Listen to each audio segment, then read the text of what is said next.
오늘 제가 말씀드릴 내용은 우주론 및 은하 형성 연구를 위한 자료 분석이라는 제목으로 이제 1시간 반 강연을 드릴 건데, 원래 제가 이제 여러 가지를 준비했었는데, 그 여러 가지를 많이 커버하는 것보다 조금이라도 자세하게 커버하는 게 좋겠다 싶어서 천천히 자세하게 설명을 드리도록 할 테니까 혹시 질문 있으시면 채팅창에 해주셔도 좋고, 아니면 세이브 했다가 나중에 질의응답 시간에 해주셔도 좋습니다.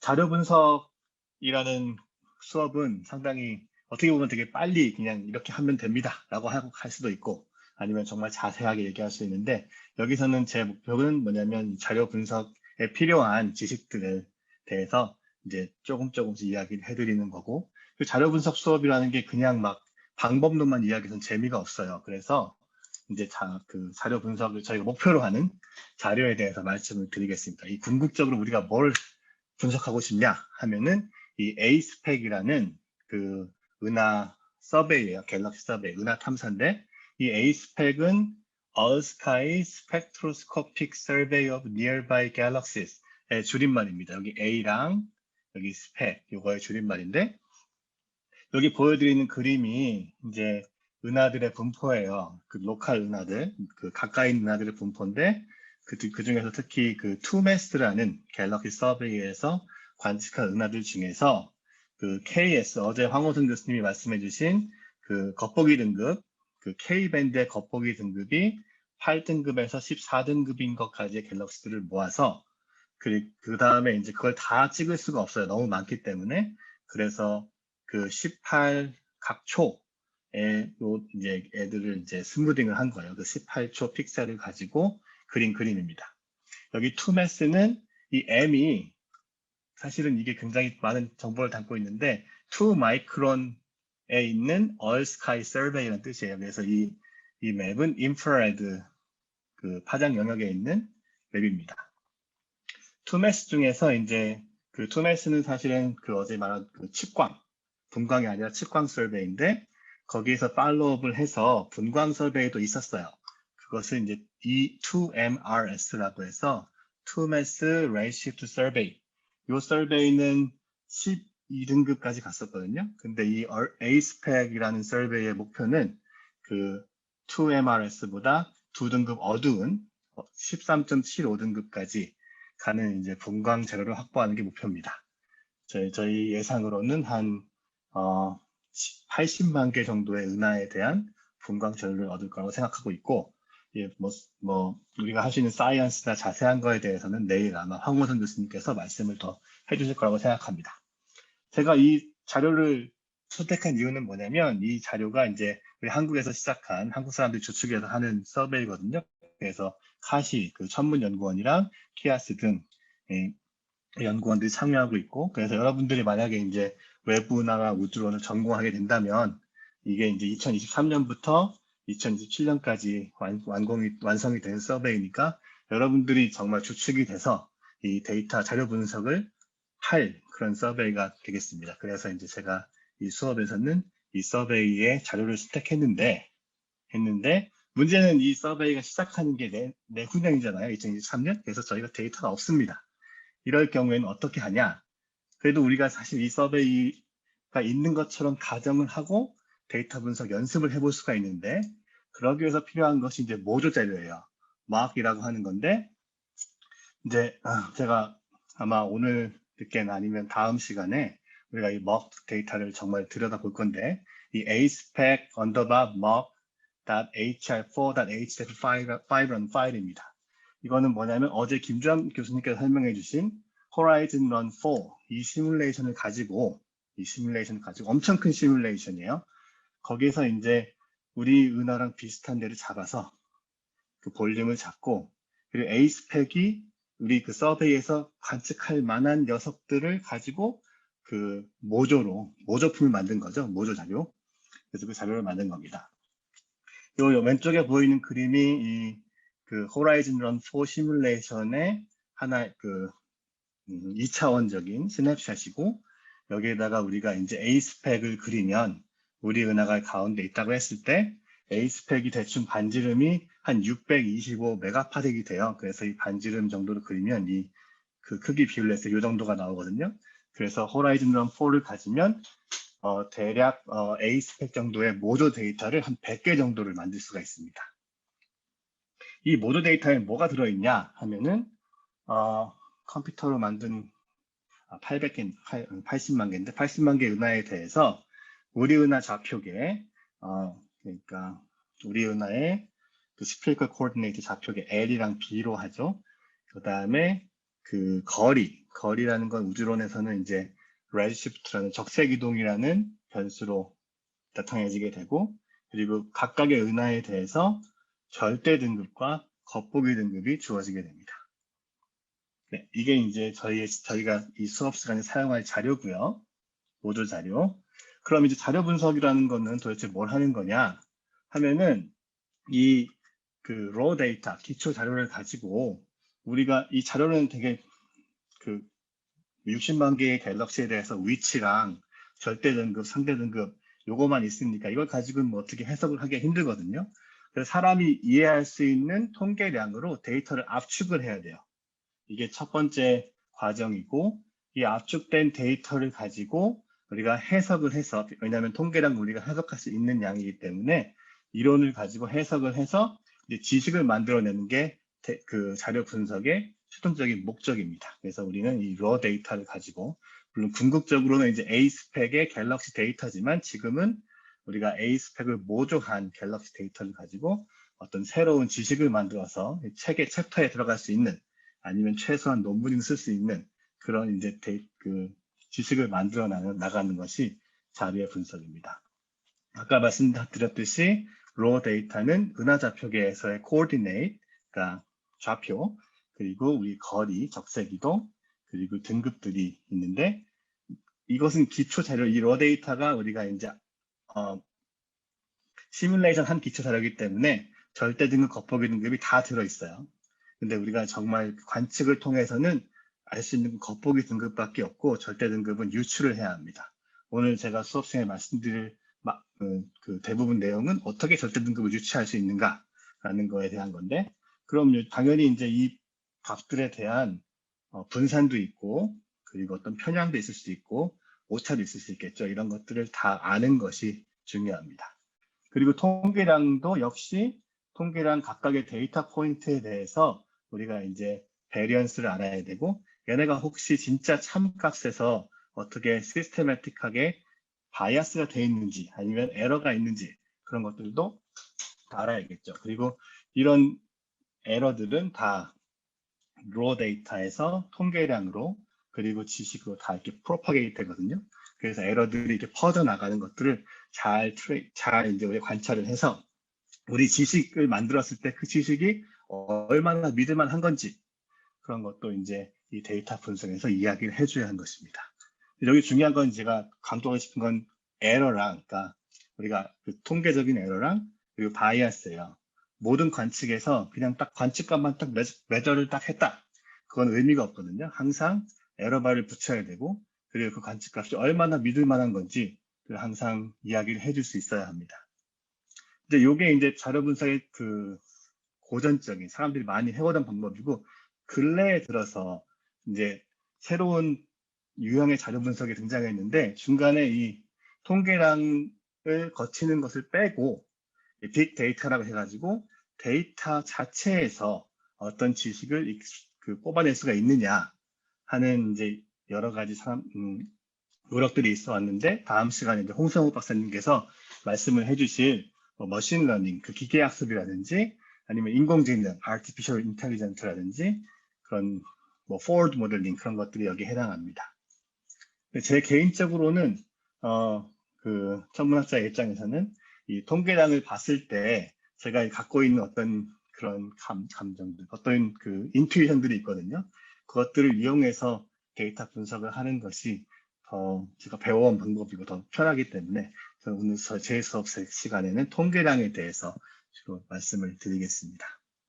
그럼 어떤 통계량을 할 것인가? 오늘 이제 아마도 제가 이번 여름학교에서는 광도함수에 대해 주로 말씀을 드릴 것 같은데, 예, 광도함수, 루미너시티 펑션이라는 거에 대해서 말씀을 드릴 거예요. 그럼 처음에 이제 루미너시티가 무엇이냐? 어제 황호성 교수님도 잠깐 이야기하셨지만 루미너시티라는 것은 단위 시간당 방출되는 복사 에너지를 말합니다. 이런 루미너시티라는 얘기를 했을 때 어떤 숫자에 대한 센스를 갖는 것이 중요하거든요. 그래서 제가 몇 가지 그 루미너시티 대표적인 값들을 나열해 봤는데요. 천문학에서는 주로, 물리학에서는 안 그렇지만 그 CGS 단위를 많이 써요. CGS는 센티미터, 그램, S 세컨드 단위거든요. 그러니까 MKS가 아니라 미터, 킬로그램, 세컨드가 아니라, 그래서 이제 그 CGS 단위에서의 에너지 단위는 줄이 아니라 얼그를 씁니다. 태양의 광도는 4 곱하기 10의 33승 얼그 per second고, 우리 은하에는 약 100억 개의 별이 있어요. 그래서 우리 은하의 그 총 광도는 약 10의 43승 얼그 per second가 됩니다. 관측 가능한 우주에는 역시 한 100억 개 정도의 은하가 있다고 사람들이 생각하거든요. 그럼 이걸 다 곱하면 10의 50승 정도의, 54승 정도의 얼그 per second가 그 루미나시티가 갖고 있는 어떤 유닛이고, 또 재미있는 건 이제 우리가 트랜지언트라고 하는데 잠깐 나타났다가 없어지는 녀석들이 있어요. 하늘에서 감마선에서 나타나는 갬마레이 버스나 라디오에서 나타나는 패스트 라디오 버스 같은 애들이 있는데, 그런 녀석들도 은하 하나나 아니면 그 우주 전체의 루미너시티에 맞먹는 에너지를 내거든요. 하지만 이제 아주 짧은 시간 내에 내고 있습니다. 이건 그냥 그 크기에 대한 감을 가지시라고 적어 놓은 것이고, 그럼 루미너스는 이건데 광도 함수는 뭐냐? 광도 함수의 정의는 단위 광도 간격에 있는 은하의 밀도다 하는 거야. 그래서 정의가 어떻게 되냐면 그 은하의 그 광도 L보다 큰 은하의 밀도 N이 광도 함수를 적분한 값이에요. 이렇게 정의가 됩니다. 그러면은 우리가 알고 있는 미적분의 기본 정리를 쓰면 광도 함수는 우리가 은하 개수를 광도에 따라서 다 이렇게 함수를 만든 다음에 그 녀석들을 미분하면 그 미분값이 광도 함수가 되겠죠. 근데 이름은 사실은 함수지만 이 녀석은 함수가 아니에요. 함수가 아니라 분포입니다. 분포.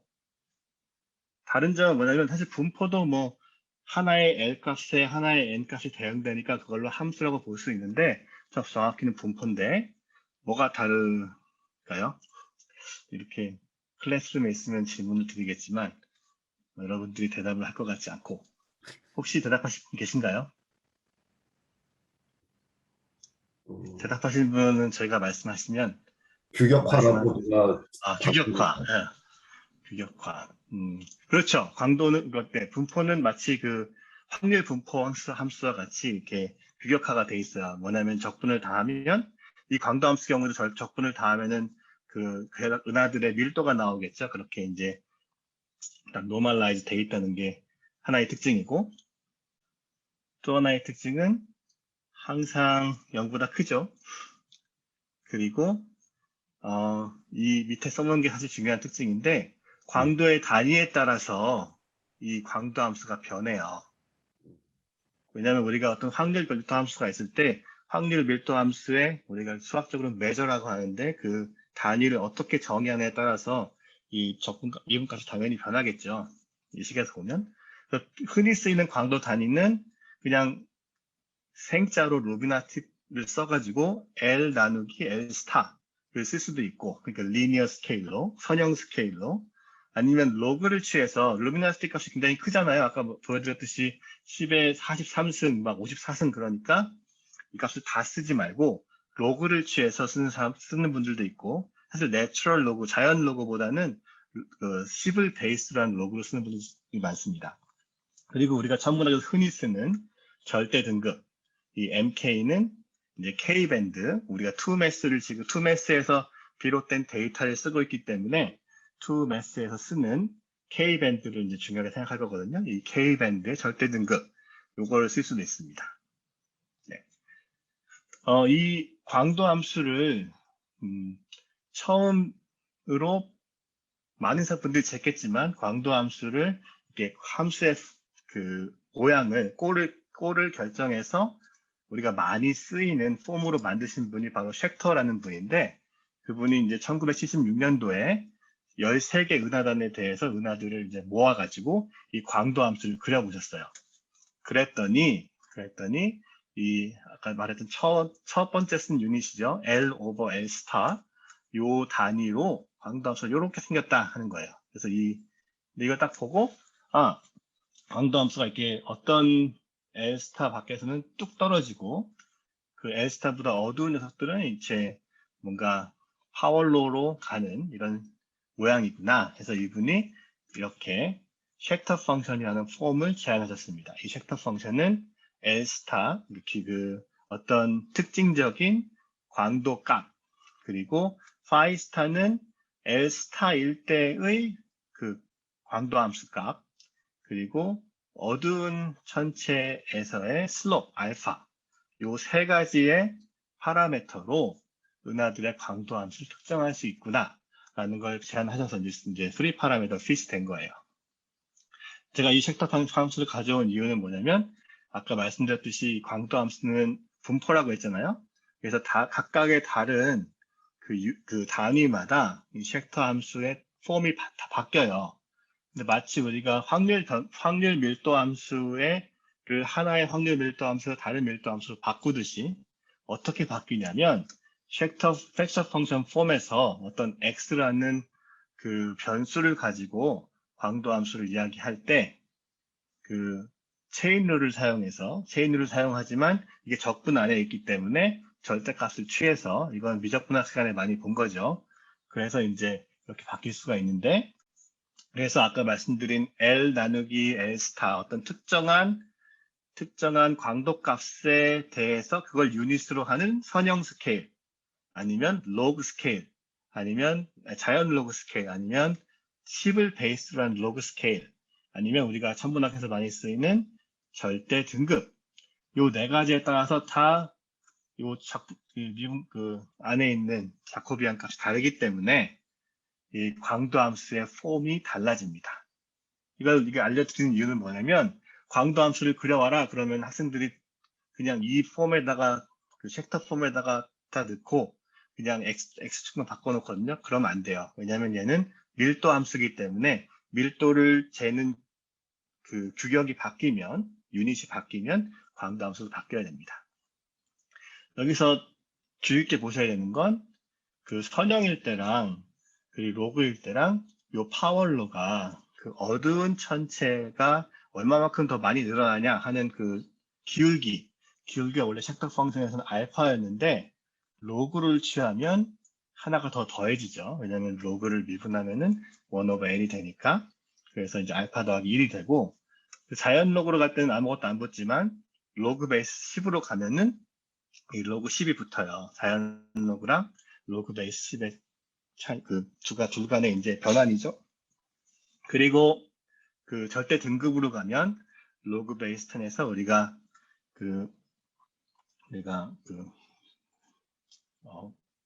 100배만큼 커진 거를 등급 5개로 보니까 2.5가 붙는 거예요. 그러니까 이런 식으로 달라지는 폼들은 다 뭐 외울 필요는 없고 왜냐면은 확률 변수 함수, 밀도 함수다. 그 디스트리뷰션이다 라는 걸 알면은 여러분들이 이제 알 수 있습니다. 그러면 이 쉑터 펑션이 정말로 우리 은하의 분포를 기술하는 우리 우주에 있는 은하의 분포를 기술하는 맞는 펑션이냐 하는 의문이 있을 텐데 사실 그렇지도 않더라고요. 이거는 이제 좀 더 뒤에 다른 사람들이 다양한 은하들의 광도 함수를 다 그려봤어요. 광도 함수라는 건 이제 그 절대 등급에 대해서 광도에 대해서 얼마나 많이 있냐 하는 거니까 그려볼 수 있을 거 아니에요. 그래서 이 페이퍼에서 로컬 필드라 그러니까 그냥 필드라는 거는 뭐 특별하지 않은 보이드도 아니고 클러스터도 아닌 그런 이제 우주의 티피컬한 곳에 있는 갤럭시들 그리고 클러스터에 있는 갤럭시들에 대해서 갤럭시들 타입에 따라서 광도 함수를 그려봤더니 이렇게 되더라는 거예요. 딱 우리가 뭐 일립티컬 갤럭시 집중해서 봤을 때 그리고 렌즈 갤럭시 쉑터 함수처럼 보이나요? 물론 여기 그 큰 광도에서 밝은 애들은 좀 더 적게 있긴 하지만 딱히 쉑터라고 보기에는 좀 맞진 않죠. 근데 이제 우리가 다 이걸 합쳐놓고 보니까 벡터 펑션처럼 비슷한 꼴이 나오긴 해요. 이렇게. 그죠? 근데 여기서 다시 또 한 번 또 올라가죠. 그리고 이 벡터, 그 광도 함수라는 것이 그 환경에도 굉장히 많이 의존을 하는데, 예를 들면 로컬 필드에서는 뭐 일립티컬 굉장히 적게 있고, 그죠? 그리고 이레귤러가 굉장히 많은 데 비해서 클러스터 엔바이러먼트로 가면 일립티컬이 굉장히 많죠. 그리고 그 어두운 쪽에서 드워프 일립티컬도 굉장히 많아지는, 네, 그런 이렇게 차이들을 보입니다. 그리고 이 그 층계형도 굉장히 더 도드라지게 나타나는 현상이 있죠. 네. 그래서 이런 현상들은, 그러니까 그 광도 함수라는 게 이런 정보들을 가지고 있는 거예요. 그러니까 광도 함수를 우리가 뭐 보이드에서도 잴 수 있고, 물론 어렵겠지만 보이드는 갤럭시가 얼마 없으니까 클러스에서 잴 수 있고, 그리고 필드에서 잴 수 있고, 그럼 그것들이 이제 어떻게 다른지 보고, 그럼 그런 환경에 따라서 갤럭시들 진화가 어떻게 바뀌어 왔는지 하는 것들을 광도 함수를 통해서 알 수가 있습니다. 이건 이제 그 아까 통계량에서 지식으로 가는 그런 단계에서 말씀드리고 있는 거죠, 지금. 네. 질문 있나요? 네. 그리고 이제, 21세기에 들어서 이제 더 많은 갤럭시 정보를 우리가 이제 알고 있거든요. 그래서 예를 들면은 슬로운 디지털 스카이 서베이에서 사람들이 또 갤럭시들이 많이 있을 거 아니에요. 요즘 그 갤럭시들을 가지고 또 루미너스 펑션을 구해봤습니다. 구해봤더니 루미너스 펑션 그 광도 함수가 갤럭시의 타입에 따라 달라지더라는 거죠. 이게 마이클 블랭튼이라는 분이 2005년에 낸 논문인데, 여기 레이 타입이라는 거는 우리가 보통 말하는 디스크 갤럭시를 말하는 거고, 얼리 타입은 이제 그 일립티컬 갤럭시를 말하는 건데, 갤럭시 타입에 따라서 광도 함수가 달라진다. 근데 걔네들을 다 합치고 보니까 그 회색 선이 되는데, 이 선이 그 쉑터 펑션으로 피딩이 안 되고 그 두 개의 벡터 펑션을 합한 걸로 피팅이 되더라라는 거예요. 그것이 이제 2005년 블랜튼 논문이 주장하는 바고. 근데 또 재미있는 거는 이 쉑터 펑션이 이런 그 두 그럼 예를 들면 우리가 이렇게 생각해 볼 수 있잖아요. 하나는 일립티컬, 하나는 스파이럴, 하나는 디스크 갤럭시. 그런데 이 두 가지 다른 범프가 있는데 걔네가 하필이면 동일한 에스타, 동일한 어떤 캐릭터리스틱한 광도값을 갖고 있다는 거죠. 그래서 사람들이 이런 경우에 생각을 하잖아요. 도대체 왜 이렇게 그 다른 파퓰레이션에서 하나의 에스타 값밖에 없느냐. 그래서 이제 사람들이 그에 관심을 되게 많이 갖고 뭐 시뮬레이션 관측에서 열심히 이제 그 이유를 규명하려고 했습니다. 우리가 이제 딱 떨어지는 정답은 없지만 사람들이 이야기를 하고 있는 바는 우리가 지금 전부 다 이야기하고 있는 바는 이 장에 제가 요약을 해놨어요. 근데 이게 딱히 이렇게 맞다고, 뭐 물론 이렇게 사람들이 이 방향이 맞다고 생각하고 있지만 딱 떨어진 정답이 아니기 때문에 제가 이것을 무엇이라 부를까 고민하다가 그냥 썰이라고, 어떤 이야기다 하는 이야기죠. 이 썰이라고 이제 말씀을 드리는데, 뭐냐면 여기 이제 두 가지 그래프를 비교를 해놨어요. 이 파란색은 뭐냐면 은하의 그 헤일로 질량 함수라는 거예요. 질량 함수는 뭐냐면 광도 함수가 그 넘버 덴시티를 갤럭시가 얼마나 있는지를 광도에 따라서 그린 거잖아요. 헤일로의 질량 함수는 우리 갤럭시를 둘러싸고 있는 다크 매터 헤일로들의 그 밀도를, 헤일로가 무거운 헤일로부터 가벼운 헤일로로 이렇게 쫙 펼쳐서 그린 거예요. 만약에 우리 은하에 있는 모든 갤럭시에 우리가 M2LB, 그러니까 매스랑 루미너시티 B가 일정하다면, 그런 광도 함수, 이 빨간색 광도 함수의 꼴이 이 파란색 헤일로 질량 함수랑 따라가야 되거든요. 근데 그렇지가 않다는 거죠. 그렇지가 않다는 거고, 그리고 그 분명히 이 헤일로 질량 함수도 이렇게 가다 보면은 무거운 헤일로는 굉장히 레어해요. 레어라는 게 뭐지? 굉장히 없어요. 그래가지고 익스포넨셜하게 이제 떨어지는 부분이 존재하는데, 이 떨어지는 부분이랑 광도 함수가 이렇게 떨어지는 부분이랑, 그러니까 우리가 예를 들면 이런 거죠. 10의 13승짜리 헤일로는 조금 있어요. 근데 10의 13승짜리 갤럭시는 많이 없거든요. 클러스터 가운데 뭐 CD 갤럭시는 한두 개 있지. 이제 그런 건데, 근데 왜 우리가 이렇게 무거운 헤일로들은 많은데 그렇게 무거운 갤럭시는 없느냐? 아니면 그만큼 밝은 갤럭시는 없느냐? 할 때 이 사람들 얘기하는 게 그런 큰 갤럭시가 생기기 위해서는 걔네가 이제 이렇게 응축을 해서 중력으로 모여서 뭔가를 만들어야 되는데 그러려면 이제 그 천문학에 혹시 얘기하는 복사 냉각, radiative cooling이라는 게 필요해요. 헤일로가 처음 이렇게 갤럭시랑 같이 처음 만들어질 때는 굉장히 큰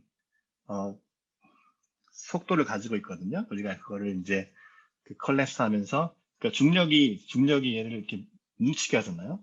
이게 뭉치게 하면은 속력이 막 세져요. 그래서 온도가 높아지는데 그럼 그 온도를 그냥 가지고 있으면 은하를 만들 수가 없습니다. 은하를 만들려면 걔네들이 그 온도를 다 잃어버려야 돼요. 어떻게 잃어버리냐 하는 게 가장 중요한 메커니즘이 레디에이티브 쿨링이거든요. 그러니까 우리가 별빛을 본다는 것 자체가 별이 우리한테 빛을 쏘는 거잖아요. 그럼 우리는 빛을 보는 거지만 별의 입장에서는 그 빛에 해당하는 에너지를 잃는 거잖아요.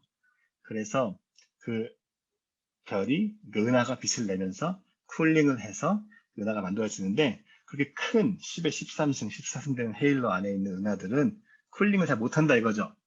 그래서 이 피지컬한 프로세스가 그 쿨링을 잘하는 녀석, 잘하는 은하, 못하는 은하 해가 딱 결정이 되는 게 바로 이 엘스타다라는 썰이 하나 있고요.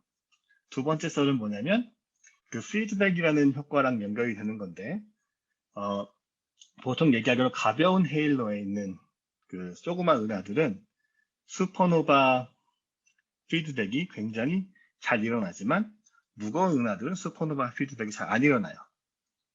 그리고 이거는 사실 어떻게 이해할 수 있냐면 슈퍼노바 피드백의 이피션시가 질량에 비례하는 데 비해서 그래비테이셔널 바인딩 에너지가 질량 제곱 나누기 레디어스에 비례하기 때문에 그게 이제 무거운 헤일러로 갈수록 슈퍼노바가 그 영향을 주기 힘들거든요. 그리고 무거운 헤일러에서는 반대로 AGN, 그 갤럭시 가운데에 있는 슈퍼매시브 블랙홀에 의해서 만들어진 AGN이 에너지를 막 줘요. 갤럭시한테. 그 주위에 있는 그 가스들한테. 근데 가스들이 에너지를 막 받으면 그 가스들이 콜랩스를 해야 중력 응축이 돼야 별을 만들고 은하를 만들 텐데 그것들이 이제 방해를 받는 거죠. 그래서 이런 작용들을 사실 초신성이나 에이젠이나 다 별의 형성을 방해하는 작업이거든요. 피드백이. 그래서 이제 좀 조그만 헤일로에 있는 애들은 초신성 때문에, 무거운 헤일로에 있는 애들은 에이젠 때문에. 그래서 이제 각각의 작용 기작이 다르기 때문에 그 중간점에서 이제 얘네가 이런 모양을 가지게 되는 게 아니냐라는 스토리가 또 따로 있습니다. 근데 재미난 거는 이 두 스토리 를 가지고 이제 L스타, 이 캐릭터리스틱한 루미나티를 구해보면 거의 비슷하게 나와요. 그래서 어떤 이야기가 맞는지는 뭐 어떤 이야기가 맞다기보다 어떤 스토리가 좀 더 도미넌트한지는 아직 저희가 더 연구를 해봐야 합니다. 근데 제 생각에 둘 다 뭐 어떤 일정 부분 기여를 하겠죠. 네. 그래서 이것이 이제 광도 함수를 재고 그 형태를 연구함으로써 우리가 어떤 종류의 지식들을 얻을 수 있고 어떤 연구들을 하고 있는가에 대한 말씀을 드린 거였고요. 이제 광도함수를 재는 거에 대해서 말씀을 드려보겠습니다. 아까 정의로 돌아갈게요. 정의로 돌아가면 광도함수를 재기 위해서는 광도함수는 단위 광도 간격에 있는 은하의 밀도라고 했잖아요. 그래서 광도함수를 재려면 어떻게 해야 되겠어요? 그 광도에 따라서 루미너시티에 따라서 은하의 수를 세는 거죠, 일단. 그 다음에 밀도라고 했으니까 그 센 은하의 수를 은하들이 분포한 부피로 나눠줘요. 그러면 우리가 이걸 알 수 있을 거 아니에요? 그 은하들의 각각의 광도에 따라서 얼마나 많은 은하들이 있는지. 참 쉽죠? 근데 이렇게 쉽지만은 않기 때문에 제가 이 수업을 하는 것이고, 제가 오늘 말씀드릴 거는 여기에 이제 들어가는 어떤 물리라든지, 그런 이것들을 우리가 정말 그냥 나이브하게 개수를 세서 볼륨으로 나눴을 때 생기는 문제점들, 그런 것들에 대해서 말씀을 드릴 거예요. 처음에 이제 광도를 결정해야 되는데, 아까 처음에 시작할 때도 말씀드렸지만, 우리가 각각의 은하에 대해서 관측할 수 있는 양은 그 은하에서 온 빛, 빛의 광선속, 플럭스라고 하죠. 아니면 겉보기 등급이랑 적색 이동, 이 두 가지예요. 근데 루미너시티 펑션을 구하려면, 그 광도 함수를 구하려면 광도를 알아야 되잖아요. 광도란 무엇이냐면 아까 말씀드렸듯이 천체에서 방출된 총 에너지예요. 총 에너지. 근데 우리가 아는 것, 그 전체에서 방출된 우리 방향으로 오는 에너지만 알잖아요. 물론 여기서 이제 그 전체 빛이 다 그 등방적으로 나간다는 건 기본적인 가정인데, 그 외에도 전체에서 은하에서 나온 빛이 마음궁에 도달하기까지 겪은 변화들에 대해서 우리가 이야기를 해줘야 돼요. 세 가지 변화가 있거든요. 첫 번째는 적색 이동. 적색 이동은 뭐냐면 많이 들어보셨겠지만, 그리고 내일 이제 박상범 교수님이 더 자세하게 설명해 주실 건데, 팽창하는 우주에서 빛이 에너지를 잃어요. 그래서 그 빠른 프리퀀시에서 방출된 빛이 점점 갈수록 이제 웨이브렌스, 그 파장이 길어지고 프리퀀시가 작아지는 거죠. 두 번째는 시간 간격인데, 은하에서 빛이 방출되는 시간 간격이 관측된 시간 간격보다 짧습니다. 이것도 역시 우리 우주가 팽창하기 때문에 일어나는 신기한 일이거든요. 그거에 대해서 더 말씀드릴 거고, 그리고 이제 세 번째는 먼지 입자가 있는데 그 더스트에 의해서 빛이 흡수돼요. 그걸 이제 보통 레드닝이라고 부르는 효과인데, 사실 이 세 번째 효과는 우리 갤럭시 샘플에는 많이 중요하지가 않아요. 왜냐하면 레드닝이라는 것은 주로 옵티컬이나 울트라 바이올렛, 그러니까 자외선에 중요하고 적외선에서는 굉장히 작아지거든요. 하지만 이제 여러분들이 뭐 딱 이 샘플 말고도 다른 샘플에서 그 광도 함수를 구해볼 수 있기 때문에 예, 넣었습니다. 처음에 적색이동에 대해서 말씀을 드릴 건데, 적색이동은 물론 내일 이제 박성준 선생님이 자세히 말씀해 주실 거예요. 저는 간단하게만 말씀드릴게요. 이게 이제 어제 황호성 교수님이 또 보여드렸지만, 이 매트릭이라는 거거든요. 이게 이제 우리 4차원 팽창하는 시공간을 기술하는 가장 기본적인 식인데, 이게 이제 여러분들 학부 때 그 고등학교 학생들 배웠던 특수 상대성 이론에서 민코프스키 신공간에서 이제 마이너스 dt 제곱 더하기 dx 제곱은 보셨잖아요. 근데 하나가 더 다른 게 들어가는 게 뭐냐면 요 a예요. a. 시간에 비례하는 요 a 스퀘어인데, 얘가 이제 우주의 팽창 척도인자 스케일 팩터라고 하는 양이거든요. 이거 뭐냐면 각각의 시간을 따라서 스냅샷을 찍어 볼 때 우주가 점점 이렇게 단위 거리가 점점 변한다는 거예요. 팽창하는 우주라는 얘기는 이 A가 시간에 따라 커진다는 거죠.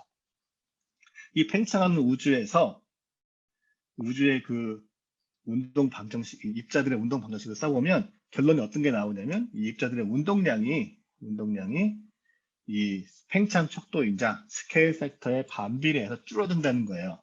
이거는 질량이 있건 없건 모든 입자에 대해 동일하게 적용되는 법칙이거든요. 예를 들면 뭐 우리가 어떤 입자 가고 있는데 그 입자의 운동량이 시간이 지나면 점점 줄어들어요. 네, 그게 이제 일반 상대성의 결론입니다. 이 결론은 그냥 받아들이고 우리는, 광자의 경우는 이제 그 운동량이 파장이랑 연결이 되죠. 플랑크 상수 나누기 파장. 그래서 이 두 식을 비교해 보시면 그 파장이 이 팽창 척도인자에 비례해서 늘어난다라는 걸 알 수 있고, 이 비례식을 이제 그 빛이 은하에서 방출됐을 때 에미션에서 2를 따왔어요. 그래서 람다 2랑 우리가 관측했을 때 람다 observe 요 비를 구해 보면 이 비가 그 팽창 척도 인자의 비랑 같고, 그래서 이제 레드시프트가 된다 이거죠. 점점 빛이 오면서 파장이 길어지는 거예요. 그렇죠? 그래서 파장이 길어지면은 진동수는 줄어들겠죠. 그럼 에너지도 줄어들고. 그래서 각각의 광자가 은하에서 처음에 출발해서 발산돼서 우리한테 올 때 에너지를 잃습니다. 그 에너지를 잃는 비율이 이제 그 레드시프트, 적색 이동의 1 플러스 레드시프트의 반비례해서 점점 줄어드는 거예요. 이건 이제 질량이 없는 광자에 대한 얘기고, 참고로 질량이 있으면 어떻게 되냐? 그 밑에 있는 식은 그 유명한 특수상대성이라 나오는 식이잖아요. mc 제곱 더하기 mc 제곱 더하기 모멘텀 pc 제곱 한 개 스퀘어 루트가 에너지랑 같다. 여기서 초기 우주에서는 우리 빅뱅 세어리에서는 그 온도가 굉장히 높지 않습니까? 온도가 굉장히 높다는 거는 통계적으로 입자들이 운동량이 굉장히 크다는 거예요. 초기 우주에서는 거의 모든 입자들이 우리가 relativistic이라고 하는데 속도가 굉장히 빠르다는 얘기죠. 속도가 빠르다는 얘기는 뭐보다 빠르냐? 그러면 이거의 질량보다 빠르다는 거예요. 그래서 초기 우주에서는 에너지가 그냥 PC로 주어집니다. 거의 모든 입자에 대해서. 그러면은 모든 입자들은 거의 빛과 같이 행동을 하다가 점점 우주가 팽창하면서 아까 뭐라고 했죠? 운동량이 그 팽창 척도인자의 반비례해서 줄어든다고 했잖아요. 점점 줄어들어요. 점점 천천히 움직이는 거죠. 그래서 팽창하는 우주에서는 입자들의 에너지가 처음에는 relativistic 하다가 그 다음에 점점 식어가면서 non-relativistic 하는 것이 자연스럽게 설명이 되는 겁니다. 네, 그것이 이제 적색 이동이고요. 그 다음에 시간 간격의 변화인데 이것도 이제 제가 매트릭을 쓴 이유가 이것 때문인데 광자는 질량이 없기 때문에 소위 말하는 그 널 지오대식 영측지선을 따라요. 영측지선이라는 게 뭐냐면 이 ds 제곱이 0이 되는 거예요. 마치 그 특수상대성 이론에서 이 ds 제곱을 0으로 넣으면 항상 dx 나누기 dt가 c잖아요. 광속이 항상 일정하게 c라는 그 말이 그 팽창한 우주로 가면은 이 dt제곱이 항상 a제곱 다 곱하기 dx제곱이랑 같다는 그 영측지선이랑 같은 말이거든요. 그것을 확장한 거죠. 그러면은 이 0 된 관계식을 가지고 광자가 그럼 움직인 거리, 그렇죠? 그 radially 온 반치 우리를 향해서 온 광자가 움직인 거리 r이랑 시간 간격 dt랑 관계를 써보면 이렇게 돼요. 그래서 우리가 뭐 빛을 봤을 때 그 각각의 시간, 그 빛이 떠나온 시간에 대해서 같은 바운더리에 있는 은하들만 볼 수 있거든요.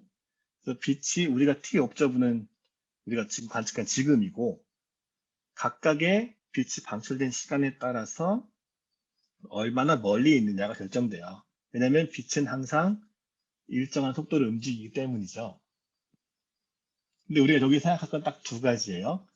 그 T2에서 이미션 타임 하나에서 방출된 빛이 지금 우리한테 왔어요. T 옵저베이션에서.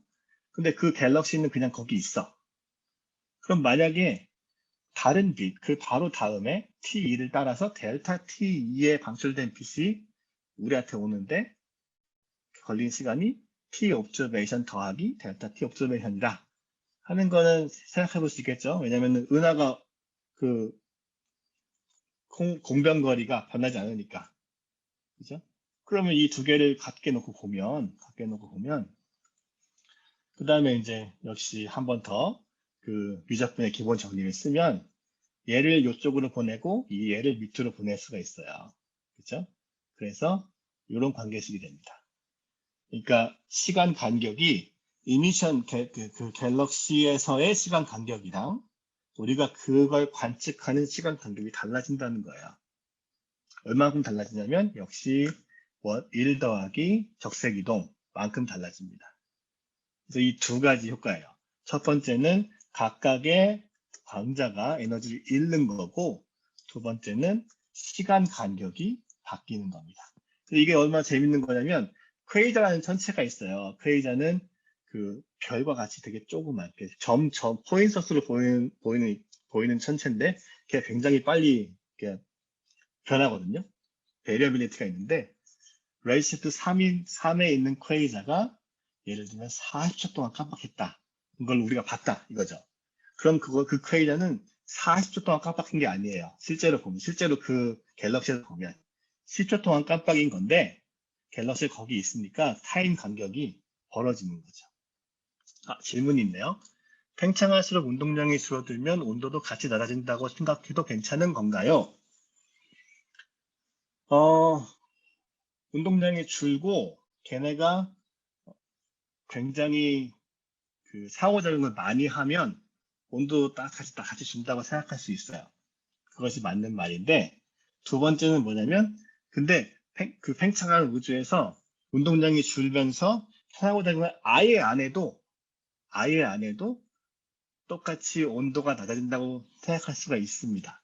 근데 그것은 약간 사기에 가까운데 왜냐면은 온도라는 걸 정의를 할 수가 없거든요. 온도라는 거는 굉장히 그 상호작용 활발한 그 평형 상태에서만 정의가 가능해요. 그렇죠? 그런데 팽창한 우주에서 예를 들면 CMB 포톤이 옛날에 그, 음, 적색 이동이 천보다 이전인 우주 탄생부터 한 뭐 몇십만 년 된 때까지는 굉장히 상호작용이 빈번해서 그 평형 상태에 있었어요. 그때는 우리가 광자의 온도를 이야기할 수 있거든요. 근데 그 적색 이동 1000 정도부터 광자는 이제 더 이상 인터랙션을 하지가 않아요.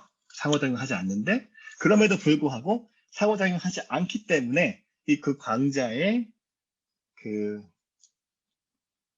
디스트리뷰션 펑션이, 그 영어 뭐라고 하나?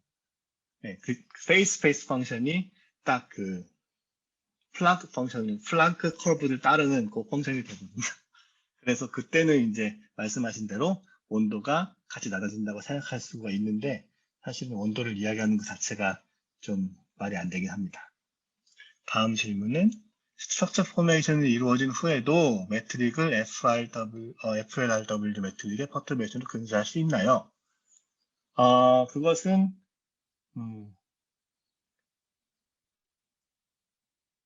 둘 다 가능해요. 네랑 아니요가. 왜냐면은 이 스테이트먼트는 우리가 그 우주를 바라보는 스케일가 달라지거든요. 예를 들면은 우리 은하 안에서의 운동을 기술한다 하면 당연히 FLRW가 아니겠죠. 근데 우주론적 스케일, 뭐 기가파섹이라든지 10기가파섹 그 정도의 스케일을 본다 하면 당연히 FLRW에다가 퍼터베이션을 넣은 거랑 또 근사할 수 있습니다. 답이 됐나요? 네, 질문을 많이 해주세요. 네. 이미 넘어갔지만 광도함수 관련해서 질문이 있습니다. LCDM 헤일러 광도함수에 비해 은하 광도함수 관측값이 다른 것을 레디에이티브 쿨링과 연관지어 설명한다고 해주셨는데, 혹시 광도함수 관측값을 이용해서 추가적인 쿨링 효과 혹은 히팅 효과를 줄 수 있는 베리온과 다크매터 사이의 상호작용을 컨스트레인트 할 수가 있나요? 할 수가 있겠죠. 이론적으론.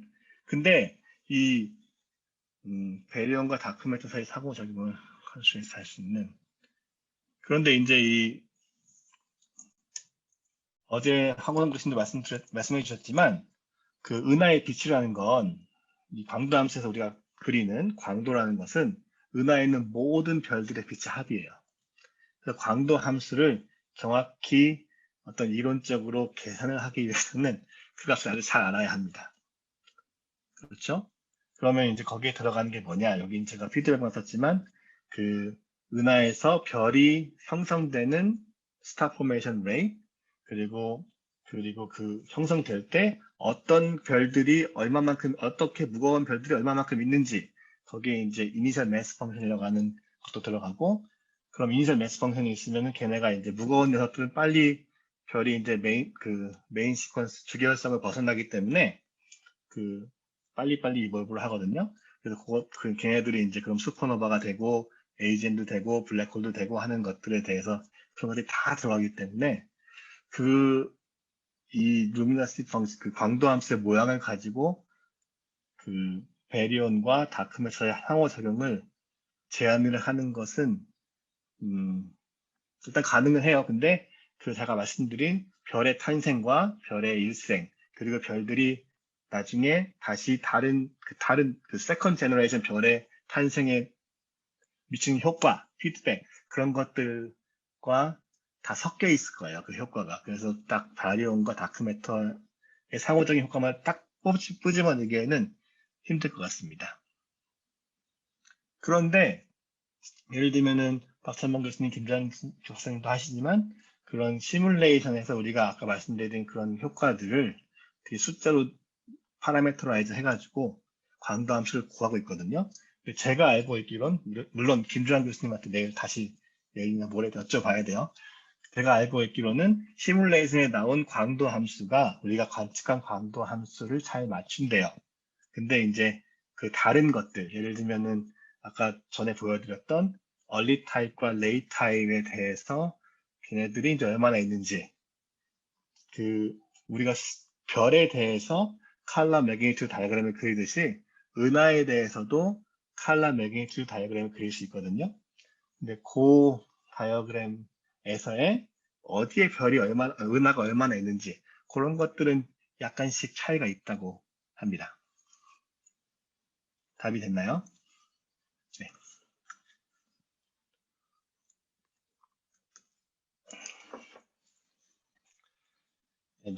제가 적색이동 말씀드렸고, 그래서 각각의 광자들이 에너지를 잃는다. 두 번째는 그 시간 간격, 우리가 그 은하에서 방출된 광자들의 시간 간격과 우리가 관측한 시간 간격이 다르다. 근데 어떻게 다르냐면 방출될 때 되게 빨리 방출이 됐어도 우리한테는 천천히 온다 하는 거죠. 네. 이 두 가지 효과가 동일한 방향으로 가요. 그 루미너스 그 광도를 계산할 때는 우리가 관측한 것은 아까 말씀드렸듯이 광선속입니다. 플럭스. 그 다음에 우리가 알고 싶은 것은 광도예요. 근데 각각의 광자가 에너지를 잃기 때문에 광도라는 건 에너지 per unit time이잖아요. 그 단위 시간당 얼마나 많은 에너지가 오느냐. 에너지가 줄어요. 레드시프트 돼서. 그리고 타임 인터벌이 늘어요. 그럼 이 두 가지 효과가 다 우리가 관측한 광도를 갤럭시 은하에서 나온 광도보다 더 적게 만들죠. 그렇죠? 근데 다행히도 쉽게도 그 적게 만드는 그 비율이 둘 다 동일하게 1 더하기 적색 이동으로 주어지기 때문에 그거의 제곱이에요. 그래서 아까 공변거리가 R이라고 하면 그 이 R 곱하기 1 더하기 적색 이동, 이거를 우리가 그 광도 거리라고 정의를 합니다. 그래서 이 광도 거리는 적색 이동만의 함수인데, 이 광도 거리가 관측량 플럭스와 그 알고 싶은 양, 그 광도 사이에 4개 역할을 해주는 거죠. 이 광도 거리는 아까 그 식에서 1 더하기 적색 이동 곱하기 이가 있은 공변 거리죠.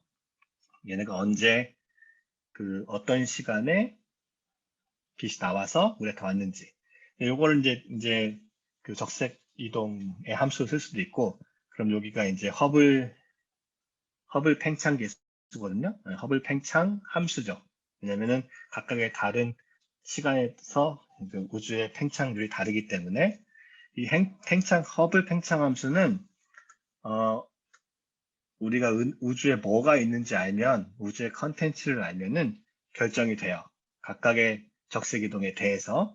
그래서 이 적색이동에 대해서 허블 제곱이 우리 지금의 허블 상수, 이건 상수예요. 지금 현재 우주가 얼마나 빨리 팽창하고 있는가 곱하기 이 지금 현재 람다라는 것은 이제 우주 상수가 얼마나 있는지, 공률이 얼마나 되는지, 아니면 매터라는 것은 이제 아톰이랑 다크매터 합한 애들이에요. 매터가 얼마나 되는지, 아니면 레디에이션은 포톤이랑 광자랑 뉴트리노를 합한 애들입니다. 걔네들이 얼마나 있는지에 따라서 딱 결정되는 식이에요. 그래서 요 식을 여기에 넣고 적분을 하면 광도 거리를 우리 우주론적 파라미터, 얼마나 있는지 파라미터들과 적색 이동의 함수로 그릴 수가 있습니다. 예전에는 이제 우주론을 처음 시작하면 이걸 제일 먼저 배웠거든요. 이걸 이제 적분을 해가지고 뭐 해라, 뭐 트라페조이드를 써서 해라, 뭐 그렇게 했는데, 요즘에는 세상이 좋아져서 여러분들 파이썬을 깔고 에스트로파이라는 걸 깔면 에스트로파이에 이제 코스모로지 캘큘레이터가 있어요. 어제 황우성 교수님이 보여주신 그 네드라이트의 자바 캘큘레이터도 있지만, 파이썬에서 이제 이거를 임포트해서 여기서 코무빙 디스턴스, 이게 이제 공변 거리고 앵귤러 다이아메터 디스턴스 이건 어제 황성 교수님 말씀해 주신 꺾이는 녀석 개고 루미너시티 디스턴스 요 세 가지를 다 구할 수가 있습니다. 그래서 이제 우리도 그 주피터 노트북을 보면서 보겠지만 네, 이렇게 그려서 그려보면은 아까 우리가 얘기했듯이 적색 이동과 그 타임 시간 간격의 변화 때문에 얘가 이제 공변 거리보다 더 어두워지는 거죠. 광도 거리가. 그래서 이제 이 빨간 선보다 파란 선이 더 위에 있습니다. 항상. 그렇죠?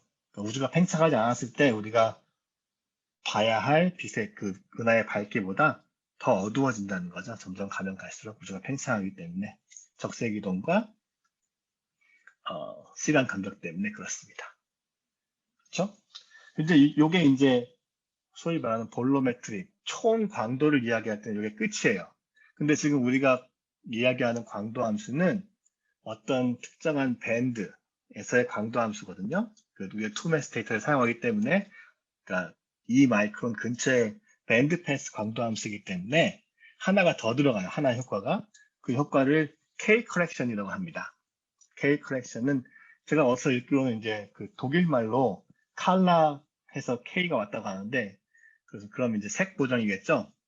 어떤 보정이냐면 두 가지 효과가 더 있는데 우리가 밴드 패스를 보기 때문에 그 관계 알고 싶은 관계는 단색 광도 그 루미너시티가 모노크로메릭 루미너시티랑 모노크로메릭 플럭스 단색 선속 그러니까 딱 그 어떤 밴드를 통과한 플럭스와 밴드에 들어갈 루미너시티 간의 관계에서 갤럭시를 바로 나온 그 밴드 패스 플럭스 선속과 우리가 관측한 밴드 패스 선속이 다르다는 거예요. 왜냐면은 밴드 패스 선속을 구하려면 우리가 미분해야 되거든요. 미분할 때 그 주파수 간격이 들어가요. 그죠? 이 FNU라는 게 DFT-D뉴잖아요. 어제 황호선 교수님이 보여주신 그 식에서. 근데 우리가 그 갤럭시에서 빛이 발산할 때 당시의 주파수랑 지금 관측한 주파수가 다르죠. 이 다른 주파수의 다른 비는 역시 그 적색 편의로 적색 이동으로 주어지고 이게 1 더하기 적색 이동이 되고 그렇죠? 그리고 여기는 이제 빛에서 나왔을 때의 밴드 그 단색 선속인데 그렇게 치면 우리가 각각의 다른 적색 이동에 대해서 우리는 딱 그 2 마이크론에 해당하는 광도 함수를 그리고 싶은데 우리의 2 마이크론에 들어온 빛이 2 마이크론에서 나온 빛이 아니잖아요.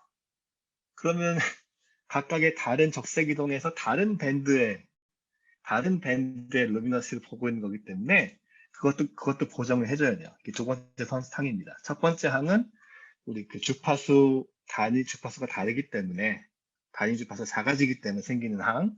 두 번째 항은 우리가 2 마이크론의 광도를 비교하고 싶은데 적색 이동이 다르면 다른 광도의 빛이 들어오기 때문에 그것을 보정해줘야 한다 하는 거죠. 근데 이 두 번째는 사실은 은하의 타입이나 그런 거에 따라 많이 결정이 됩니다. 그렇겠죠, 당연히. 은하의 타입에 따라서 그 스펙트럴 SED가 강해지기 때문인데 제가 그걸 그려왔습니다. 여기 보면은 이제 이거 파장에 따라서 다른 은하죠. 일리프티컬 은하, 그러니까 얼리 타입이나 레이 타입이나 그리고 지금 별이 막 흔들고 스타버스트나 아니면은 율러그라고 그 굉장히 스타버스트가 너무 세서 그 굉장히 IR에서 밝은 은하 이런 은하들이 있어요. 그런 은하들에 따라서 이제 요게 대충 2.2 마이크론이거든요. 우리가 원하는 주파수, 원하는 파장. 근데 그 멀리 있는 은하들은 적색 이동하기 때문에 걔네가 은하에서 나왔을 때의 파장은 얘란 말이죠. 주파수는. 그렇죠? 그래서 우리가 얘가 이렇게 왼쪽으로 딱 옮겨온 그렇죠? 그걸 보는 거니까 그만큼 내려줘야 돼요. 그죠? 그것이 바로 요 텀입니다. 그래서 얘를 이제 요걸 이제 K 보정, K correction이라고 하는데, 보시면은 K correction은 얘가 빛을 더해줄 수도 있고 뺄 수도 있어요. 보통 이제 광학 영역에서는 얘가 이제 이걸 뭐라고 하니? SED가 파장에 따라서 증가하는 함수이기 때문에 K correction이 포지티브예요. 근데 우리 인프라레드나 여기가 이제 IR이거든요. 적외선 영역이나 서브 밀리미터 영역에서는 이게 굉장히 빠르게 줄어들기 때문에 재밌는 일이 생겨요. 특히 서브 밀리미터에서는 굉장히 빨리 줄어들기 때문에 그 멀리서 떨어진 별들이 밝아 보일 수가 있어요. 그래서 멀리 있는 것들도 더 관측하기 쉬워집니다. 그것이 이제 그 네거티브 K 커렉션에 의한 서브 밀리미터 매직이라고 사람들이 부르는 건데, 그래서 어쨌든 요 K 커렉션이 들어가야 됩니다. 그래서 이제 말씀드린 것들 다 종합해 보면 우리 겉보기 등급 K랑 절대 등급 M 사이의 관계를 보는데, 거기서 이제 그 적색 이동된 거, 거기랑 시간 간격이 줄어든 거 때문에 광도 거리가 있죠. 이 광도 거리에 의해서 K가 M에 비해 어두워지고, 그 다음에 그 주파수 인터벌이 줄어들기 때문에 좀 더 도움이 되죠. 하지만 이건 도움이 되는구나. 우리가 이 강도를 보는데 밸런스에 나온 빛은 이 강도이기 때문에 그걸 보정해줘야 되는 거. K 커렉션. 그 텀이 들어갑니다. 마지막으로 이제 최종 관계식에는 하나가 더 들어가는데, 제가 이제 이거는 중요하게 생각하지 않는 게 그 더스트에 대한 적색화인데, 얘는 적외선 영역에서는 굉장히 작아요. 이게 이제 파장의 인버스죠. 파장의 인버스에 대해서 그 더스트가 얼마나 많이 흡수를 하느냐 하는 이제 그래프거든요. 근데 우리가 2마이크론이니까 0.5를 봐야 돼요. 0.5를 보면은 얘네들은 다 이제 옵티컬 쪽에서는 굉장히 많이 더스트가 어테뉴에이션 하는데, 레드닝을 시키는데 비해서 적외선에서는 굉장히 조금만 밖에 안 시키거든요. 그래서 이제 여러분들 혹시 광학을 하실 분들을 위해서 말씀드리면, 그 적색화는 굉장히 잘 사람들이 만들어 놨어요. 그 맵을. 우리 은하나 아니면은 그 외부 은하에 의한 그 더스트 레드닝인데, 어떤 레드닝 함수가 이렇게 있고, 이 함수는 각각의 밴드에 따라 달라지고, 그 다음에 이 B-B는 이제 컬러 커렉션이라고 하는데, 얘네들은 굉장히 스탠다드한 맵들이 있습니다. SFT라고 해가지고 이제 사람들이 2000년 초반에 만들어놓은 맵이 있고, 최근엔 플랑크에서 나온 더스트 맵도 있고, 그런 것들을 쓰면 돼요. 근데 우리 A 스펙에 대해서는 우리는 인프라레드를 쓰기 때문에 얘는 굉장히 작습니다. 그래서 AK가 이거 읽어보면은 대충 한 0.35 정도고, 이 B-B가 갤럭시 플레인이 아닌 곳에서는 뭐 0.1에서 0.03 메가니트 정도 되거든요. 곱하면 굉장히 작기 때문에 저는 모조 데이터에서는 이 값을 그냥 상수로 뒀습니다. 질문이 있네요. 키어스 렉스 주피터에서는 에스트로파가 설치 안 되어 있고, 네, 설치가 안 돼 있어요. 그래서 설치가 안 된다고요? 설치가 안 되진 않는데, 아까 제가 해봤었거든요. 홍성 박사님이 도와주셨는데, 그 PIP로 설치하는 됩니다. 안 되나요? 네, 홍성 박사님이 적어주셨네요. 저렇게 해보시면 되겠어요. 네. 그래서 이제 이게 최종 관계식이에요. 우리가 관측한 그 겉보기 등급 K, 그거랑 적색 이동을 알고 있으면 계산할 수 있는 이 광도 거리, 그리고 우리가 은하들의, 이것도 스펙트럼이라고 보시겠죠. 은하들의 그 분광 데이터를 가지고 계산을 해본 그 K 커렉션 텀, 그리고 그 먼지 입자에 의해서 우리 은하 안에 있는 먼지 입자나 밖에 있는 먼지 입자들에 의해서 적색화가 된 그 레드닝, 요 커렉션이 들어간 그 관계식을 얻을 수가 있었습니다. 그래서 이제 참 오래 걸렸죠. 우리가 관측한 양, 광선속 혹은 겉보기 등급이랑 적색이 동으로부터 광도 함수를 구하기 위해서 원하는 양, 절대 등급까지 오는데, 제가 그 키노트를 한 10장 보여드렸어요. 그래서 요 효과들이 들어가서 요 세 가지 텀이 들어있습니다. 이것을 어떤 분들은 요거만 이제 디스턴스 모듈러스라고 부르는데 저는 그냥 다 더해서 디스턴스 모듈러스라고 부르도록 하겠습니다. 그러면은 이제 데이터를 보여드릴게요.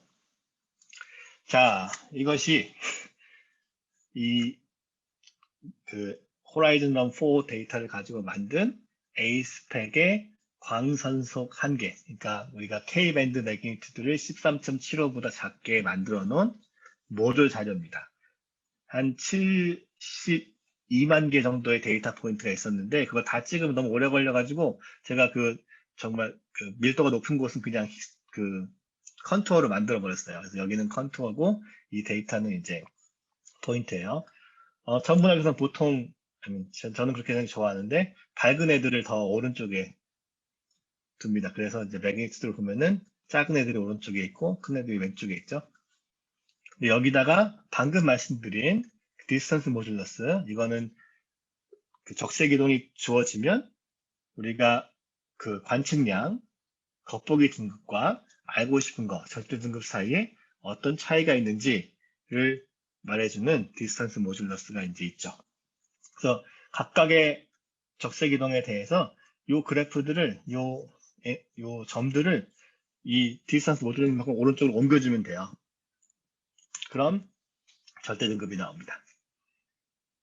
그렇죠? MK는 절대 등급은 디스턴스 모듈러스가 대충 37에서 39 정도 되니까 13.75를 컷으로 갖는, 그러니까 플럭스 리미티드라고 하는데 그 애들은 이제 여기 이렇게 이 13.5가 여기 이렇게 되고, 그리고 이제 똑같이 점들, 밝은 은하들은 점들을 표시했고 좀 어두운 덜 밝은 은하들은 이제 컨투어로 처리해서 이게 이제 모듈 데이터 디스트리뷰션입니다.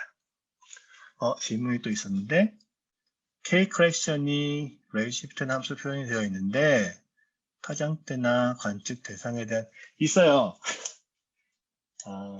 이 보시면 이 K 컬렉션이라는 게 그러니까 관측된, 그러니까 요 영역에서의 스펙트럼의 슬롭이거든요. 보면은 근데 사실 뭐 디스크나 일립티컬이나 유럴이랑 거의 비슷한데 좀 다르긴 하잖아요. 네, 그 디펜던스가 있습니다. 네, 제가 여기서 쓴 값은 어떤 페이퍼가 하나 있었는데 제가 나중에 사이트를 할 거예요. 그 페이퍼에서 가져온 값이에요. 6 곱하기 로그 1 더하기 Z는. 그러니까 이 광도 사이의 B가, 여기 요 슬롭이죠. 요 슬롭이 이제 얼마여야 되나? 이게 5분의 2니까 12.4. 3.4 정도 된다는 거죠. 뉴의 3.4승 마이너스 그 정도 된다는 뜻입니다. 어떤 은하의 K 컬렉션 값을 계산하려면 SED 필딩 결과나 분광대가 반드시 있어야 하나? 네, 저는 그렇게 생각합니다. 근데 그것은 제가 말한 거기 때문에 이것은 황호성 교수님입니다.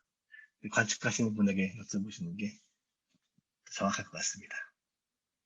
계산할 수 있는 프로그램 같은 것이 따로 있는지 혹시 황호성 교수님 계신가요? 네, 여기 있습니다. 네, 정확히 네, 말씀하셨고요. 네. 네. 실제로 SD 피팅을 해야 되고, 그래서 루틴 자체 이름도 저희가 SDS에서 많이 쓰는 K 커렉트라는 루틴이 있습니다. 네. 그래서 SD 피팅을 같이 하면서 그러면 각 밴드별 K 커렉션의 양을 바로 주는 루틴이 이미 있습니다. 네. 네, 그렇다고 합니다. 네.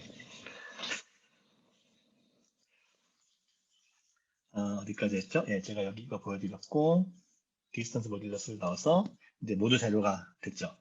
이제 좀 더, 사실 저는 데이터를 처음 받았을 때 제일 먼저 하는 게 여러 가지 다른 이제 각도에서 데이터들을 보는 거거든요. 그래서 이렇게 뿌려놓고 얘네들이 정말 제대로 되어 있는지, 사실 저는 제 코드를 믿지 않기 때문에 항상 봐야지 믿을 수가 있어요. 그래서 이렇게 해보고, 또 이제 제가 갤럭틱 코디네이트 은하 좌표계에서 이제 은하가 있는 쪽은 뺐거든요, 여기서.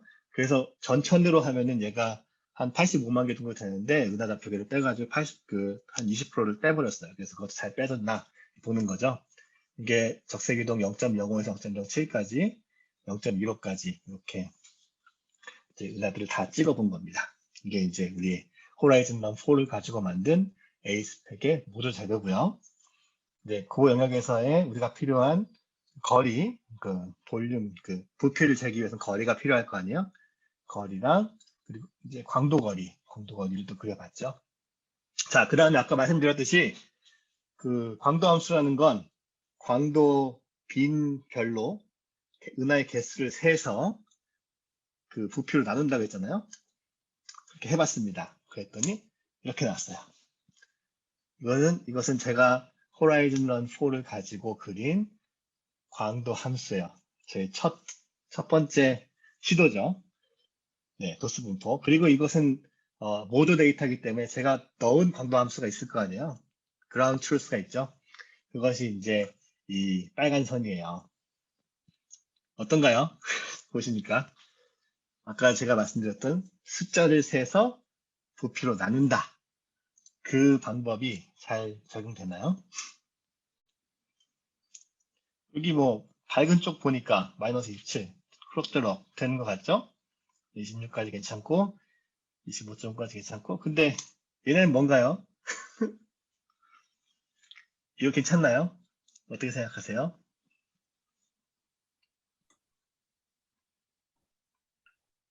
뭐 말씀하기 어려우시면 채팅창에 치셔도 돼요.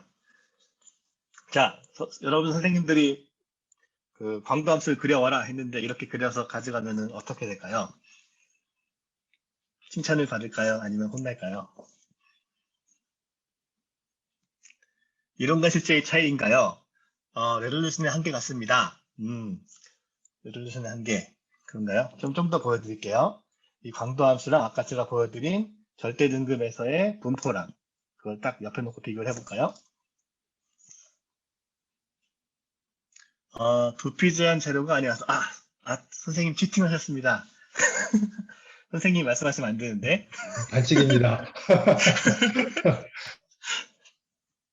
네, 선생님 말씀이 맞습니다. 제가 좀 더 여러분들의 부피 제한 자료가 뭔지 모르실 것 같아서 조금 더 제가 푸시해 볼게요. 자, 여기 보면은 제가 그어놓은 초록색 선 있죠? 초록색 선보다 밝은 쪽, 그러니까 대충 마이너스 25.0보다 밝은 쪽은 잘 맞아요. 그쵸? 근데 이거보다 어두운 쪽은 잘 맞지 않습니다. 네. 답이 좀 보이시나요, 이제?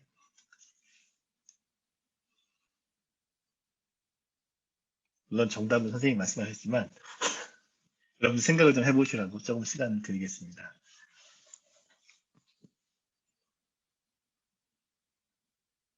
이것이 사실은 천문학에서 가장 많이 나오는 종류의 편향이에요. 편향이 이제 바이아스라는 건데 왜냐하면 아까 제가 이 샘플을 만들 때 어떻게 했냐면 이 관측 등급에서 돋보기 등급에서 13.75보다 밝은 애들만 모았잖아요.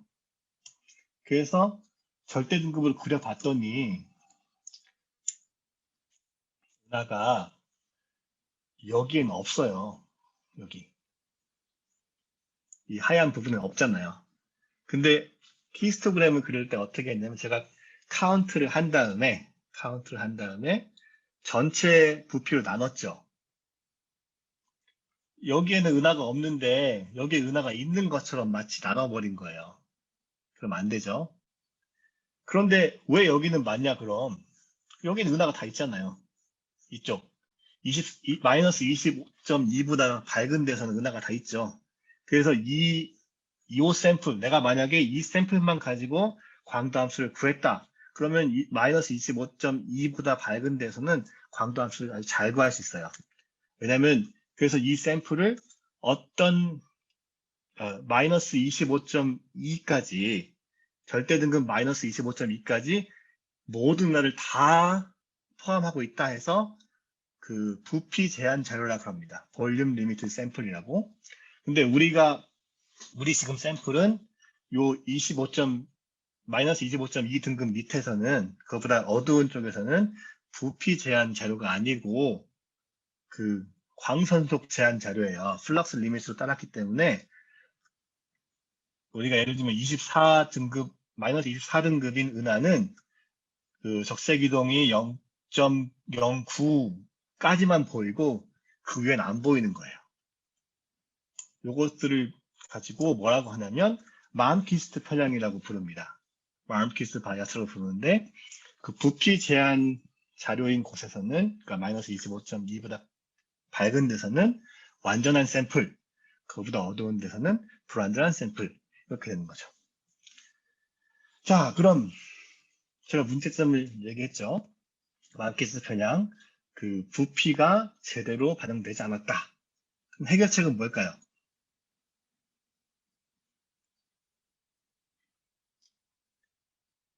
자, 박사학 있으신 분들은 말씀하시면 안 되고요. 학생분들 중에서 해결책을 말씀하시는 분께 저를 다음에 봤을 때 간식을 사달라고 말을 제가 사드리겠습니다.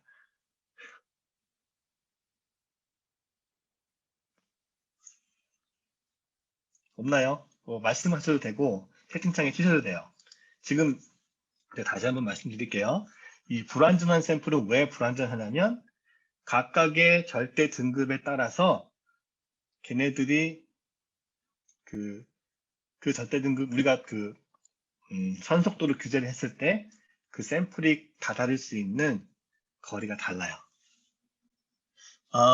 네, 진리라는 분이 불완전한 샘플에 25점을 더해주면 될 것 같습니다. 이걸 어떻게 더해주죠?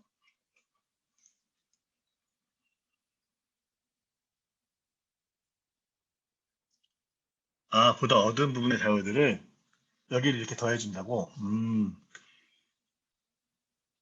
더해줘도 되나? 네, 더해도 되긴 되죠. 우리가 지금 가정이 하나의 강도 함수를 갖는다는 거니까 똑같이 이렇게 근데 그 더해주는 것들은 사실은 우리가 별로 하고 싶지가 않아요. 왜냐하면 그 데이터를 매니플레이트 하는 거라서,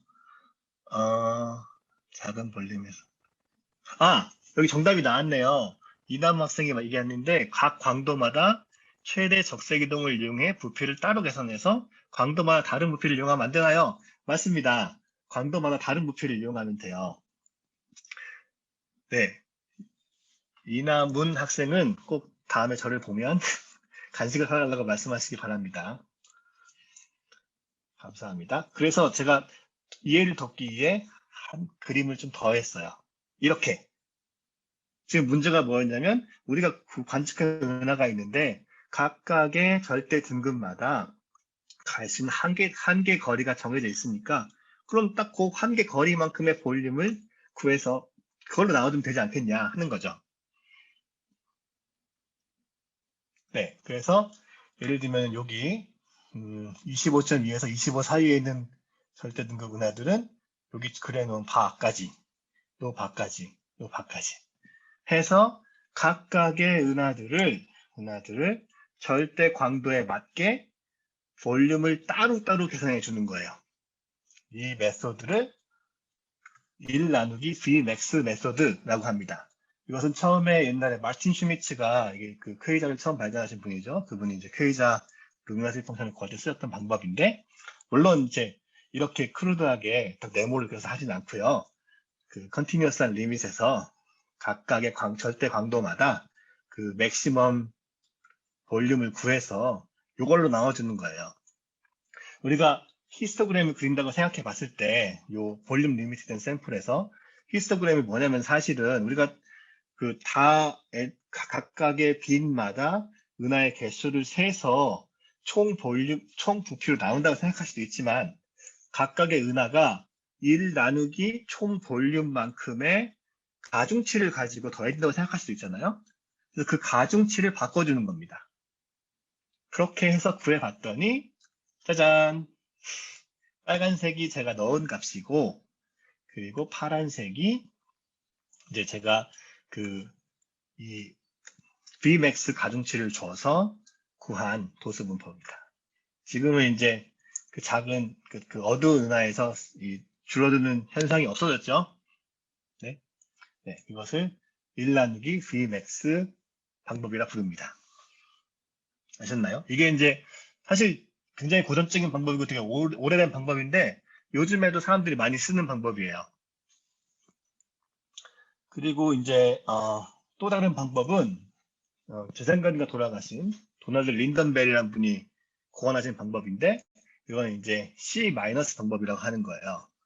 이것도 아이디어는 뭐냐면 우리가 알고 있는 그러니까 이쪽 영역은 모르잖아요. 그 플럭스 리미티드라서 볼륨 리미트가 아닌데 우리가 알고 있는 정보만 가지고 어떻게 이 광도 함수에 대한 정보를 얻어낼 수 있느냐 하는 건데 그래서 이런 직사각형들 이 직사각형 안에 있는 은하의 개수를 쪼르륵 만들어서 C-라는 양으로 정의를 해요. 그럼 이제 이 린던벨이 보이신 게 뭐냐면 그 누적된 광도함수를 적분한 것이 이 C-들 더하기 1 나누기 C-를 다 곱한 거랑 같다 하는 거예요. 근데 제가 주피터 노트북에 이거 쓰진 않았어요. 왜냐면은 이거 하려면은 아까 70만 개 곱하기를 해야 되거든요.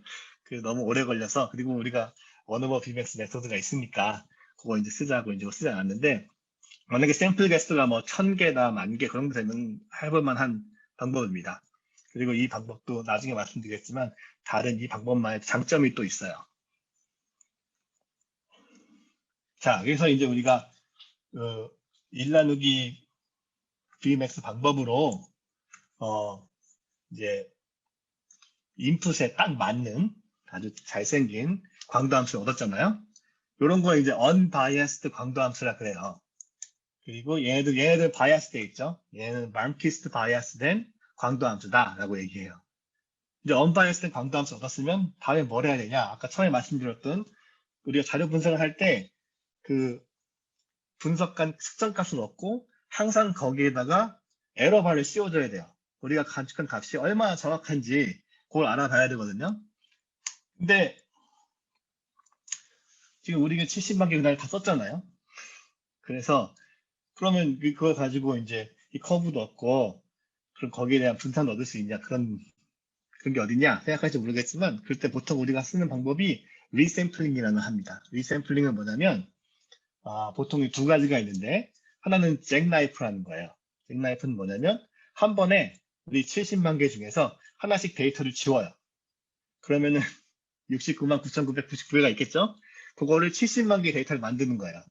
그래서 정확히 동일한 에스티메이터 적용해서 리샘플을 70만 개를 만드는 거죠.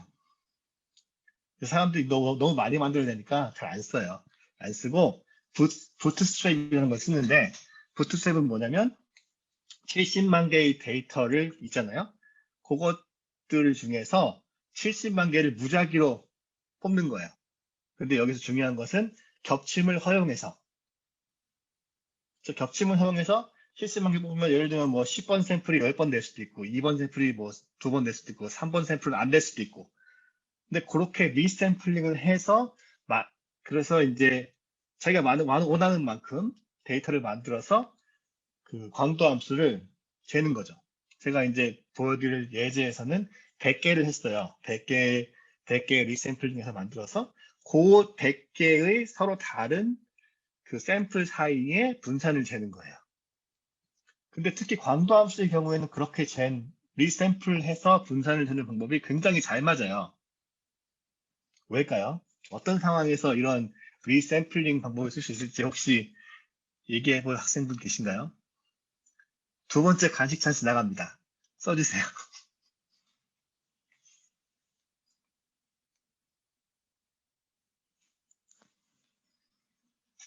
사실 좀 이상하죠? 이렇게 뭐 데이터가 있는데 그 데이터를 막 이렇게 무작위로 뽑아서 다시 했더니 분산이 나온다는 게 한 번 측정한 데이터를 다시 측정할 수 없을 때요.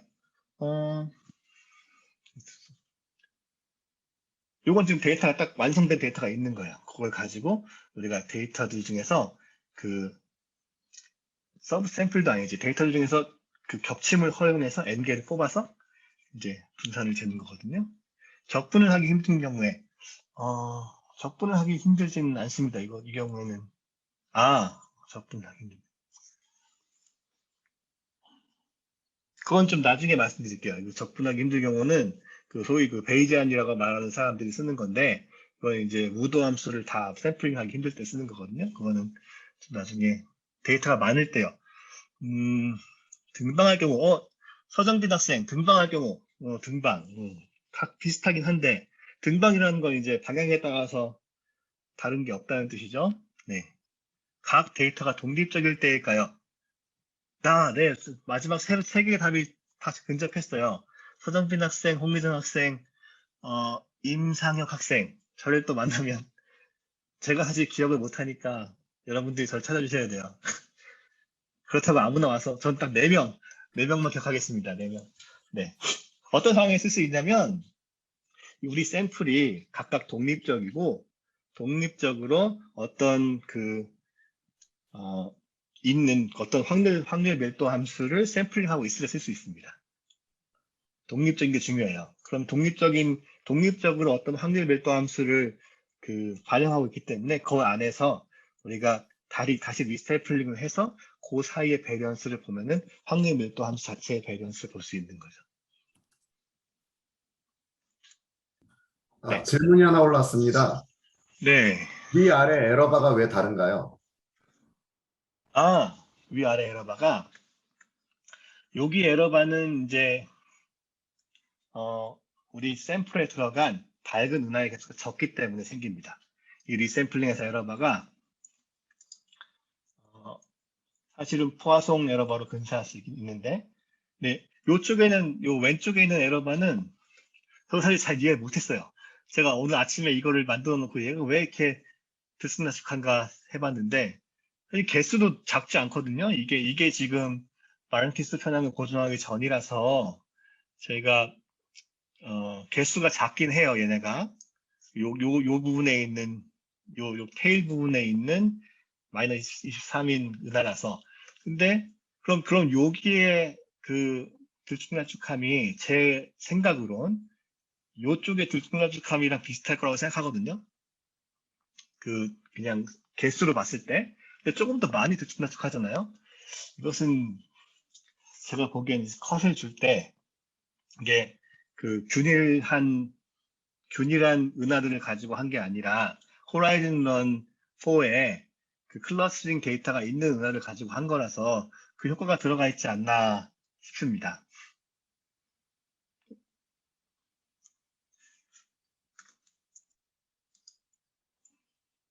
네.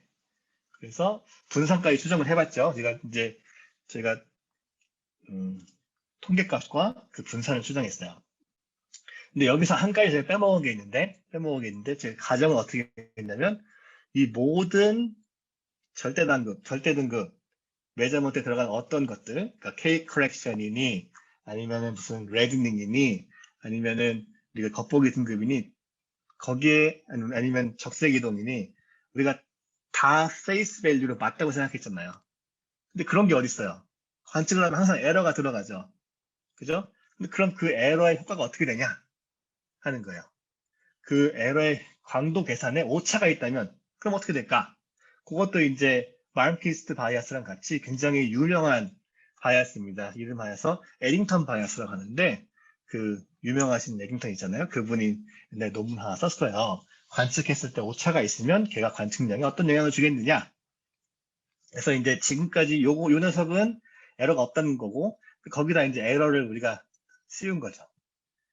이 에러의 효과는 뭐냐면 어제 황 교수님이 말씀하셨던 코릴레이션, 그거를 이제 자료 분석에서는 컨볼루션이라고도 말하거든요.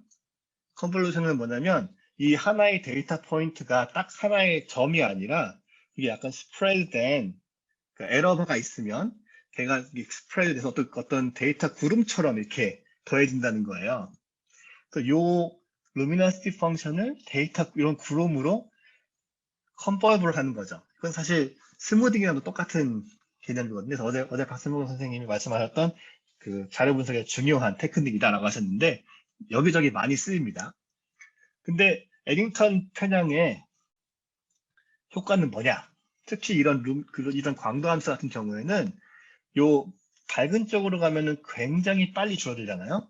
어두운 쪽으로 하면 천천히 파워로 바뀌고, 그럴 경우에 물론 이 가우시안은 왼쪽 오른쪽을 구분하지 않죠. 그래서 여기 있는 은하들이 왼쪽으로도 갈 수 있고 오른쪽으로 갈 수 있는데, 여기 있는 은하를 생각해 보면은 밝은 쪽에 은하가 월등히 많기 때문에 밝은 쪽에서 죄송합니다. 어두운 쪽에 은하가 월등히 많기 때문에 어두운 쪽에서 밝은 쪽으로 바이아스 되는 녀석들이 밝은 쪽에서 어두운 쪽으로 가는 녀석보다 확실히 많아져요. 그래서 제가 여기 세 가지 그림을 보여드렸는데, 파란색은 그냥 히스토그램, 그러니까 Bmax로 가중치를 준, 그리고 이 사이언 요 답들은 그 제가 절대 등급의 에러를 0.2 매그니튜드 정도 줬어요. 그랬더니 여기는 별로 차이가 없었는데 이 테일 쪽에서 이게 좀 올라가죠. 그리고 더 세게 0.5를 주면은 얘도 내려가고 얘도 올라가요. 내려가고 올라간 이유는 뭐냐면 에딩턴 평양이 그 갤럭시 그 은하 개수를 바꾸진 않거든요. 그래서 어느 쪽에서 어느 쪽으로 뭐가 가면은 얘는 줄어들어야 되는 거야. 근데 요 0.2일 때는 줄어든 효과가 너무 작아 잘 안 보이는 거고, 0.5일 경우에는 줄어든 효과가 많이 보이는 거죠. 이 작은 쪽에서도 에딩턴 바이어스가 커렉션이 있는데, 그건 왜 그러냐면 로 데이터에서 봐야 돼요. 로 데이터도 이게 확 떨어지잖아요. 이 확 떨어지는 부분에서 이 경우에는 밝은 쪽에서 이제 어두운 쪽으로 가는 게, 어두운 쪽에서 밝은 쪽으로 가는 거가 더 많아서 얘가 이렇게 쭉 올라가게 되는 거예요. 그래서 에딩턴 커렉션은 없는 경우가 딱 한 경우 있어요. 우리가 재고 싶은 양이 선형일 때, 정확히 선형일 경우에는 가우시안은 컨볼브 하면은 똑같이 선형이 나와요. 왜냐면은 왼쪽이랑 오른쪽이 같으니까. 그죠? 이것은 맞다. 가우시안 함수에서 x의 민을 구하면 0이잖아요. 그랑 같은 원리입니다. 그런데 그 선형에서 벗어난 함수를 구할 때는 에러가 있으면 항상 에딩턴 편향이 있게 됩니다.